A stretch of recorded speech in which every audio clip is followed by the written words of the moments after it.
कैसे एक बच्चा जो इतना कमजोर था और उसे सभी बुली भी करते थे, लेकिन कहते हैं ना टाइम टाइम की बात है और वो सबसे बड़ा कराटे का स्टूडेंट बना। केनिची हाई स्कूल में पढ़ने वाला एक नॉर्मल सा बच्चा, लेकिन पता नहीं क्यों बदमाश बच्चे हमेशा उसे बुली करते थे। यहाँ तक कि केनिची ने अपने कराटे टेक्निक से भी उन्हें हराने की कोशिश की, लेकिन कोई फर्क नहीं पड़ा। केनिची का कोई फ्रेंड नहीं था, इसलिए वो अक्सर बुक ही पढ़ता रहता। लेकिन एक दिन उसे एक लड़की मिलती है जिसके दादाजी की कोचिंग ज्वाइन करने के बाद केनिची की मानो लाइफ ही चेंज हो गई।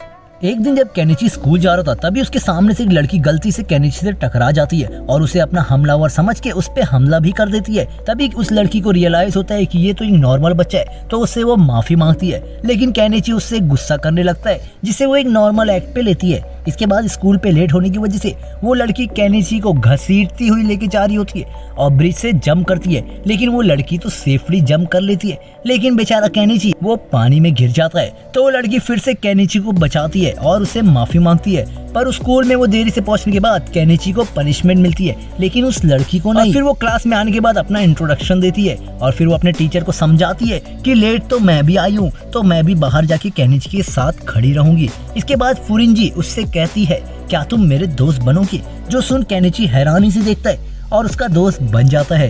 भैया लड़की जो मिली है। क्लास के बाहर केनिची जब अपने क्लब जा रहा होता है तो रास्ते में उसे फिर से वही लोग मिलते हैं जो उसे बुली करते थे और फिर वो सभी लोग केनिची को पीटने लगते हैं। इसके बाद कराटे क्लब में भी उसे बुरी तरह से सभी लोग पीटते हैं, जो देख वो बेचारा उदास हो जाता है। क्लब खत्म होने के बाद वो वहाँ की साफ सफाई करता है और अपना काम खत्म करने के बाद वहाँ की पंचिंग बैग पे प्रैक्टिस करने लगता है। तभी वहाँ एक बंदा केनिची को एक पंच देता है और कहता है तुम कमजोर हो इसलिए तुम इस क्लब में नहीं रहोगे, इस क्लब को छोड़ दो। जो देख केनिची गुस्से में कहता है अगर मैं ताकतवर बन गया तो, और ये डायलॉग सुन वो लड़का भी हंसने लगता है। फिर वो लड़का उसे चैलेंज करता है कि तुम्हारे पास सिर्फ एक हफ्ता है, अगर तुम मुझे हरा दिए तो मैं क्लब छोड़ दूंगा और अगर तुम हार गए तो तुम ये क्लब छोड़ दोगे। घर जाते वक्त वो सोच रहा होता है कि मुझे कैसे भी करके ताकतवर बनना होगा। अचानक ही वो देखता है कि कुछ गुंडे फुरिंजी और एक बूढ़े आदमी को परेशान कर रहे होते, लेकिन ये देख केनिची नोबिता बन जाता है और वहाँ से भागने लगता है, लेकिन उसे रियलाइज होता है कि वो गलत कर रहा है। फिर बिना कुछ सोचे फुरिंजी की मदद करने को आता है और उन गुंडे लोगों पे अंधाधुंध पंचेस की बहार मारने लगता है, ये सोच के कि एक पंच तो मेरा पड़ ही जाएगा। और जब केनिची का एक पंच उन्हें लगता है तो उसके सामने वो लोग चाकू निकालते और वो केनिची को मारते। इससे पहले भाई की फ्यूचर गर्लफ्रेंड उन गुंडे को मारने लगती है, जो देख वो सभी गुंडे वहाँ से भाग जाते। फिर एक अच्छी गर्लफ्रेंड की तरह वो केनिची को बहादुर कहती है। इधर फुरिंजी बहुत खुश है कि केनिची उसका पहला दोस्त है, लेकिन केनिची अपने दुख दर्द बताता है कि उसके साथ कराटे क्लब में क्या क्या हुआ। केनिची का दर्द सुनने के बाद वो उसे एक मैप देती है, कहती यहाँ चले जाओ जहाँ तुम्हें एक अच्छी सी कराटे क्लासेस मिलेगी। जब केनिची वहाँ पहुँचता है तो वहाँ का दरवाजा बंद होता है और वो अपनी पूरी ताकत से भी दरवाजा नहीं खोल पा रहा था। तभी उसके पीछे एक बूढ़ा आदमी जो दिखने में है पर वो है नहीं, वो अपनी सिर्फ एक उंगली से वो दरवाजा खोल देता है। जो देख केनिची कहता है भैया ये क्या सीन है। उसके बाद वो उनसे पूछता है कि क्या आप कराटे के मास्टर है। चाचा को लगता है कि बच्चा हमारी फिरकी ले रहा है, तो उससे वो कहते अरे बेटा मैं तो आज तक एक भी मैच नहीं जीता।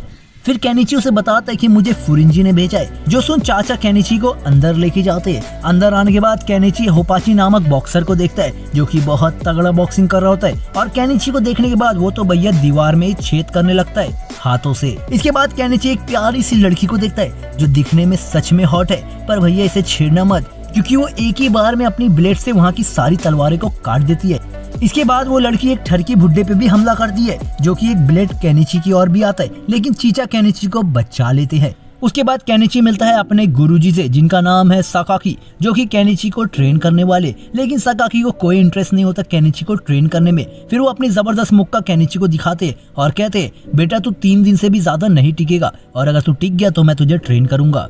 और केनिची भी एक्सेप्ट करता है कि तुम सब मेरी औकात के बाहर हो। और वो जैसे ही बाहर जाता है तो उसे सस्ता गोकू का कॉपी मिलता है, जिसे देख हमारा हीरो वहीं बेहोश हो जाता है।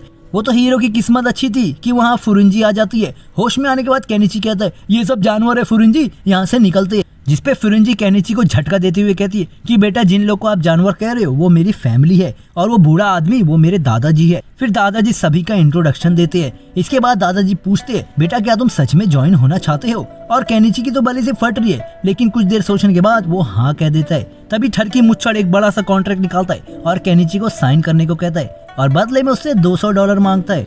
केनिची की ऐसी शक्ल देखने के बाद ठरकी चाचा उससे सिर्फ $50 ही मांगते हैं और बेचारा केनिची $50 दे देता है। फिर दादाजी सस्ते गोकू को उसका टीचर बना देते हैं ताकि वो केनिची को मार्शल आर्ट में नॉलेज दे और फिर केनिची की स्वर्ग वाली जिंदगी बनती है नर्क वाली जिंदगी। ट्रेनिंग के पहले दिन में उसके ट्रेनिंग में उसे 2 बड़े मटकों को होल्ड करना होगा और अगर उसका बैलेंस बिगड़ा तो उसके बगल में लगी कील उसे चुभेगी और बम में लगी गरम गरम अगरबत्ती। और वो बेचारा आखिर कितना देर तक होल्ड करता। केनिची का सब्र जैसे ही टूटता है तो वो कील उसे चुभ जाती है। कुछ देर ब्रेक के बाद सस्ता गोकू उसे दूसरी ट्रेनिंग स्टार्ट करता है।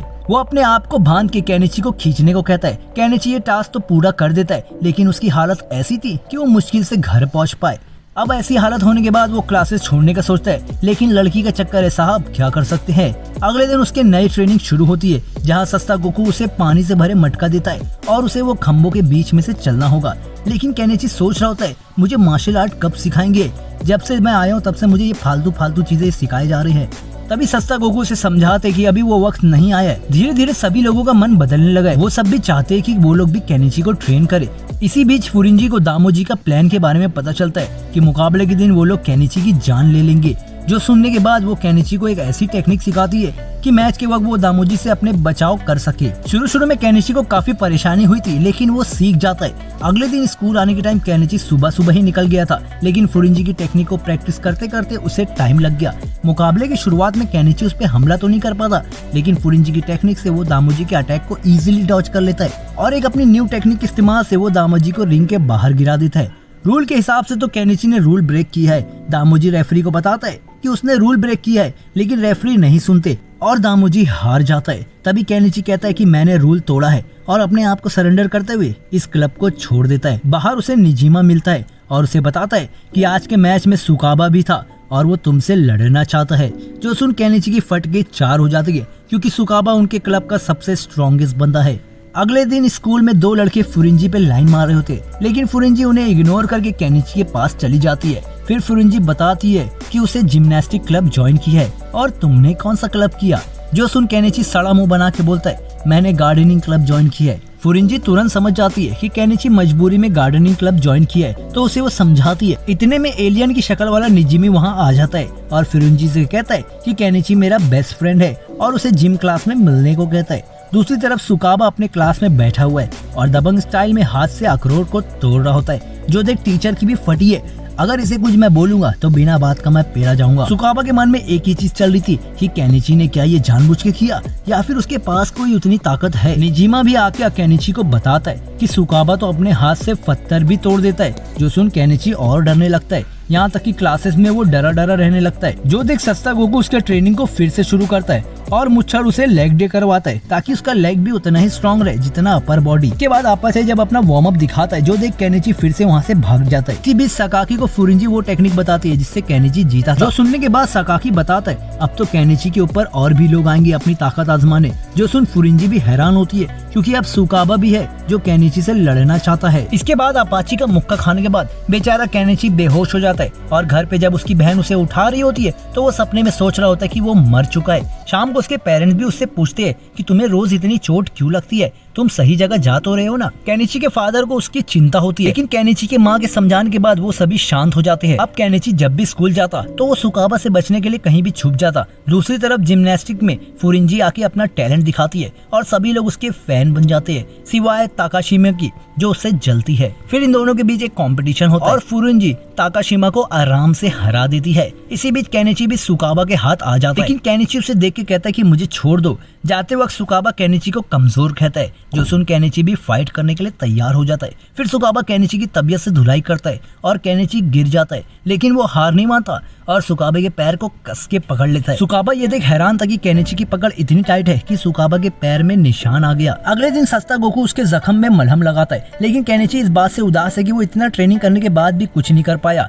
फिर सस्ता गोकू एक स्टैचू लाता है और केनिची से कहता है कि तुम्हें इसे सुल्तान वाला दाव पेच मारना होगा। केनिची बहुत कोशिश करता है लेकिन वो कुछ नहीं कर पाता। दूसरी तरफ अपाची जब भी केनिची को ट्रेनिंग करने को आता उसे देख वो तुरंत वहाँ से भाग जाता। फिर केनिची को पकड़ने के बाद उसे ग्लव्स पहनाया जाता है कि अब तुम्हारी बॉक्सिंग ट्रेनिंग शुरू होने वाली है तो तैयार हो जाओ। शुरू में तो सिर्फ पैडलिंग था जो वो आराम से कर लेते लेकिन जैसे सेकंड राउंड में अपाची का मुक्का उसे पड़ता है वो वहीं बेहोश हो जाता है। धीरे धीरे वो सभी चीजें सीखने लगा था लेकिन जब भी वो स्टैचू को फेंकने की कोशिश करता तो पिछली वाली से और ज्यादा भारी लगने लगता। अब सकाकी भाई भी केनिची से इम्प्रेस होने लगे थे क्योंकि वो 3 दिन से ज्यादा दिन तक रुक चुका है। फिर केनिची को वो रिवील करते हैं कि जो स्टैचू तुम उठा रहे हो वो पिछले वाले से थोड़ा भारी है, और उसे समझ आ जाता है कि हर बार स्टैचू क्यों वजन होता है। अगले दिन सकाकी केनिची से उसके अपोनेंट की स्टाइल के बारे में पूछता है कि आखिर वो कौन सा स्टाइल लड़ता है, लेकिन केनिची को नहीं पता होता, पर वो एक्शन करके बताता है कि ये वाला स्टाइल। जो देख सकाकी समझ जाता है कि ये तो स्पोर्ट कराटे स्टाइल है। फिर सकाकी उसे एक ऐसी टेक्निक सिखाता है कि उस टेक्निक का इस्तेमाल करने के बाद वो सुकाबा को आराम से हरा देगा। अगले दिन फुरिंजी देखती है कि सुकाबा किसी लड़के को पीट रहा होता है। जो देख फुरिंजी बीच में आ जाती है। जब सुकाबा उसे छुड़ाता है तो फुरिंजी उसके हाथ को झटक देती है। इनके बीच लड़ाई होती, इतने में केनिची वहाँ आ जाता है और सुकाबा को चैलेंज देता है। मुकाबला जैसे शुरू होता है उसे सकाकी की टेक्निक याद आती है। वो सुकाबा के चेहरे पे हमला करता है, लेकिन वो उसके पेट पे मारता है, और सकाकी यही सिखाता है कि लोग अपना चेहरा पहले बचाते हैं और तुम उसी का फायदा उठाओ, उनके पेट पे मार के। फिर सुकाबा जैसे उस पे हमला करता है तो केनिची उसे उठा के जमीन में पटक देता है। फिर केनिची तेजी से उसके पास जाता है और देखता है कहीं ये मर तो नहीं गया, लेकिन वो देखता है कि इसकी पल्स अभी भी चल रही है। फिर वो सभी को बताता है कि मैंने सुकाबा से जीत गया। अगले दिन स्कूल में वो देखता है कि सभी लोग उससे डरने लगे, तो उसे फुरिंची बताती है कि मैंने निजिमी को बताया था कि तुम सुकाबा को हरा दिए हो। इसके बाद हम कुछ नए लोग को देखते हैं जो कि रैग्नारॉक गैंग के मेंबर है, और वो लोग केनिची की तलाश कर रहे। इसी के साथ हमारा पार्ट 1 यहाँ खत्म होता है दोस्तों, और पार्ट 2 जल्दी आएगा। तो दोस्तों कैसी लगी ये एनिमी अब सभी लोग कमेंट करके जरूर बताना। तो मिलते हैं इसके पार्ट 2 में।